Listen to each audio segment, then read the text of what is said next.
Good afternoon, everybody, and welcome to the Rangers Review. It's our pre-match press conference reaction, if you like. I got there in the end. Of course, Rangers taking on St Mirren tomorrow in the final Premiership match of the season. Euan Robertson has been at that press conference for us. Michael Beale and Robbie McCrorie have been put up speaking to the press. Euan, I think every Rangers fan can see this game far enough. Everyone's looking forward to their summer holidays and a bit of a break. However, the Rangers have got one last game to take care of. In terms of the press conference this afternoon, what was the main takeaways from what Michael Beale said? I think Michael Beale's probably feeling exactly the same as the majority of the fan base. I think he said good riddance to this season at one point, and he's looking forward to his summer and also the summer from a Rangers perspective, and what should be quite an exciting summer, Derek, in terms of players coming into the club, and obviously that dominated the majority of the press conference, given how close the transfer market is to opening on the 14th of June. He didn't give too much away, Michael Beale. He said there might be one signing announced around the 1st of June, but the rest would have to wait until the transfer market opens and until we can expect any announcements. But yeah, in terms of press conference, it was certainly one of the quieter press conferences of the season. I think, like you said, I think all the fans and most people at the club are looking forward to their summer holidays. In terms of team selection tomorrow, did he give a bit of an injury update? Who is any injured players back and available for the game? So Alfredo Morelos has played his last game for Rangers. He won't be involved in the squad tomorrow. So I think that was kind of, he comes to that conclusion from obviously Wednesday night in the reception he got. He's not going to be involved against St Mirren. Neither is Glenn Kamara. He won't be in the squad for the game against St Mirren. But coming into the squad, Antonio Cholak is back from injury. He will be involved against St Mirren. And an exciting one, I think, for a lot of fans and for me personally, is that Bailey Rice will be involved against St Mirren on Sunday, and the fact that McCrorie was put up is an indication that I reckon he will start the game against Mirren. But I mean, in terms of a goodbye, Wednesday was the night for goodbyes. Tomorrow's game is very much looking forward rather than backwards. So it'll be interesting to see if the likes of Alex Lowry can probably be in contention to play, and Bailey Rice I think will probably get some minutes off the bench. There's other academy players as well who will be involved. Yeah, absolutely. He touched on Stephen Davis, didn't he? Of course, when Rangers announced that the 5 players were going to leave prior to the game on Wednesday night, they did say that Stephen Davis remains in discussions with the medical team as he recovers from that ACL injury. What did the manager say on Davis today? Yeah, for me, certainly, I was the most interesting part of the press conference. He says that Davis is very much going to be a first-team player in terms of when he's doing his rehabilitation. It will be with the first-team squad. He would do it like he was going to continue playing once he recovers from his injury. But in terms of timescales, Beale didn't say this, but you're looking at November, end of the year before Davis is back to fitness. So yeah, it'll be interesting to see what happens with Stephen if he chooses to continue playing. I think that's up in the air at the moment. It just depends on his recovery. But what Beale said was interesting was he'd like a Rangers legacy to be around the first team staff and also the higher ends of the youth academy. And now, obviously, that was in relation to Davis, but I don't think that strictly applies to just Stephen Davis. I think there could be a situation where you might see some former players come into the club in coaching roles in the academy and maybe even in the first team. So I think it's something that was discussed with Scott Arfield, wasn't it? But he wants to continue playing. So I think that's one definitely to keep an eye on, because when you look at it, there's not too many kind of former Rangers players involved at the moment that I can think of on top of my head. No, certainly.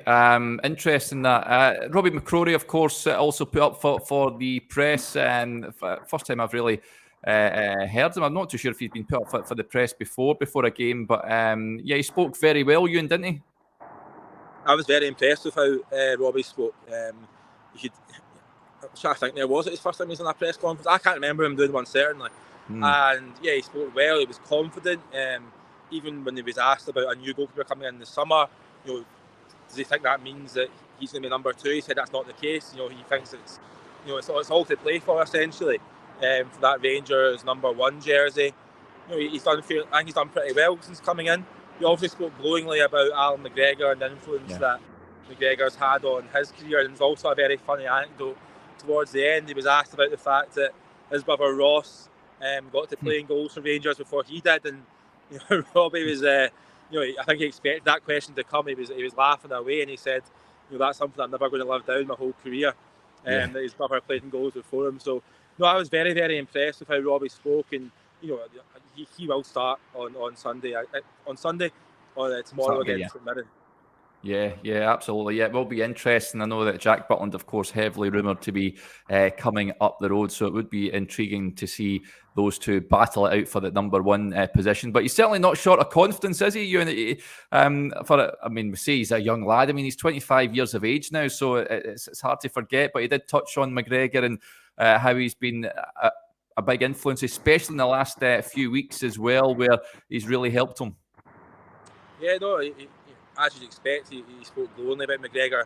And just watch him in training and see how he prepares and see his mentality around the place, and the time he's put into his craft. And I think it's important for I think the thing with Robbie is you always tend to say a young player, but he's really not. He's 25, 26 years old.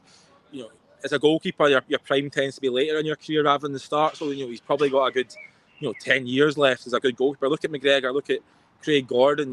Goalkeepers do tend to perform to a higher level later on in their careers compared to, say, wingers or fullbacks. So I liked his confidence. He was very assured. He wasn't in any way cocky or anything like that. He was, it was a delight to speak to him, to be honest. And it'll be interesting what happens in the summer, because you expect a goalkeeper to come in. The expectation is that'll be Jack Butland, but again, Man United have a game on the weekend against Fulham, and they've got the FA Cup final, so Jack Butland's not going to be announced anytime soon. And then I think pre-season starts back on June the 30th.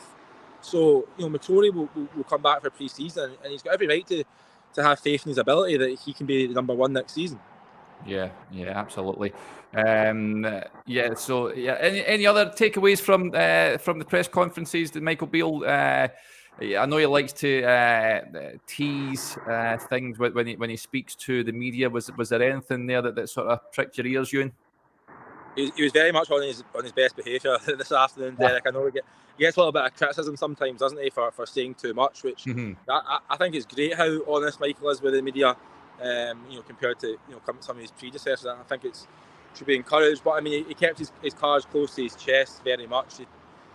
There was a class specifically about the comment he made again after the Hearts game. We talked about there was some grey hairs coming into the squad in the summer. Now, I think a lot of people took away from that. It might be an Asian player. I've seen people speculate like maybe it could be Johnny Evans or something like that. But what Beale said was what he meant more than literally someone having grey hairs being older. Is that some people will come into the club who've got experience, experience of playing European football, experience of playing football at the highest level, because that will be important in the summer with the likes of McGregor going, Arfield going, even Kent, Morelos and Hollander. Hollander's not played, but they're all quite experienced players in terms of the amount of games that they've played for the football club. So I think you'll look at the Rangers model, obviously the player trading model is talked about all the time, buy players who are younger, look to develop them and then sell them on for a profit in the future. But I think there'll be maybe one or two players who come in who've been around the block, as to put it in better words. Yeah, interesting. Okay, folks, you can catch that press conference report on our YouTube channel. There's also the transcription on the website, which should be appearing shortly. Thanks very much to Euan for attending that for us, and thanks to everyone for interacting with the show. As ever, remember, we'll have all the usual pre-match and post-match reaction to the game in Paisley tomorrow as Rangers round off the season against St Mirren. Thanks, everyone, for watching and listening to us today, and we'll speak to you a little later on. Bye for now.